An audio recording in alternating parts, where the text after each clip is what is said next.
வணக்கம் நண்பர்களே. Sengottaiyan, Edappadi Palaniswami, TTV Dinakaran, OPS அதாவது பன்னீர்செல்வம் என்று ஒரு குழுவை சேர்ந்து இந்த அதிமுகவில் நாங்கள் தான் உண்மையான அதிமுக, எங்கள் பின்னால் தான் எல்லோரும் வர வேண்டும் என்று சுற்றி கொண்டிருக்கிறார்கள். இதில் யார் பக்கமும் என்னுடைய கவனம் திரும்பவில்லை. நம் சேனலுடைய வியூ என்ன அப்படின்னா, கிட்டத்தட்ட ஒரு 6 மாதங்களுக்கு முன்பாக ஒரு வீடியோ வெளியிட்டிருந்தேன், ஒரு பதிவு.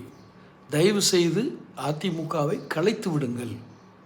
ஏனென்றால் ஒரு தலைமை பண்பு மிக்க மக்களை கவரக்கூடிய தலைவர்கள் அங்கு யாரும் இல்லை, எடப்பாடி பழனிசாமி உட்பட. இவர்களெல்லாம் பரிதாபமாக இப்படி சிக்கி சிதறுன்று அந்த கட்சியை பேரை வீணாக்குவதை விட அதிமுகவை கலைத்து விடுங்கள் என்று தான் நான் ஒரு பதிவேற்றிருந்தேன். இப்போவும் அதுதான் ஞாபகம் வருகிறது. என்னை நானே பாராட்டிக் கொள்கிறேன். இந்த கழகம் அத்தனை எளிதாக ஒரு கட்டுக்கோப்பான இராணுவ அமைப்பை போன்ற ஒரு கட்டுக்கோப்பான இயக்கம் என்று பெயர் வாங்கியது. ஆனால் இன்று சிதறி இந்த செங்கோட்டையன் அவர்களெல்லாம் என்ன மனிதர்கள் என்றே தெரியவில்லை. உண்மையான எம்ஜிஆர் ரசிகர்கள் செங்கோட்டையனை மன்னிக்க மாட்டார்கள். இது செங்கோட்டையன் புரிந்து கொள்ள வேண்டும், பன்னீர்செல்வமும் புரிந்து கொள்ள வேண்டும்.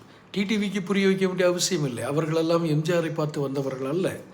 ஜெயலலிதாவின் பின்னால் நின்று அதிகார மையத்தை கட்டுப்படுத்தி கைப்பற்றி பணம் சேர்த்தவர்கள். இதில் ஒன்றும் புதிதாக அவர் ஊருக்கு தெரிய வேண்டிய ரகசியம் ஒன்றும் இல்லை.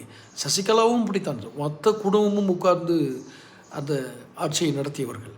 அதனால் அவர்களுக்கும் எம்ஜிஆருக்கும் எந்த சம்பந்தம் இல்லை. ஆனால் எம்ஜிஆரின் உண்மையான ரசிகர்கள், அந்த அண்ணா திராவிட முன்னேற்ற கழகத்தை தோற்றுவித்த எம்ஜிஆரின் உண்மையான ரசிகர்கள், அதற்கு பின்பு தலைவராக இருந்த ஜெயலலிதாவின் பின்பற்றாளர்கள், இவர்களுக்கு இப்போது நடக்கும் விஷயங்களையெல்லாம் பார்த்தால் ஒரு பக்கம் வேதனையாக இருக்கும்.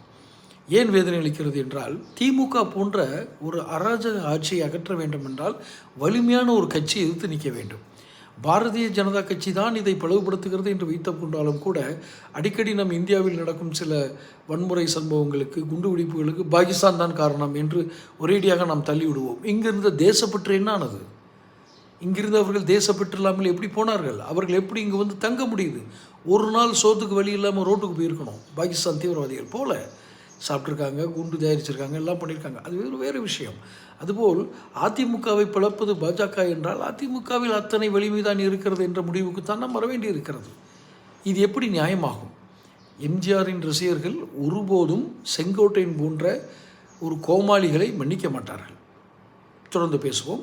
சேனலை சப்ஸ்கிரைப் பண்ணுங்கள், நோட்டிஃபிகேஷன் பெல் பதிவு பண்ணுங்கள். பிடிச்சிருந்தால் லைக் பண்ணி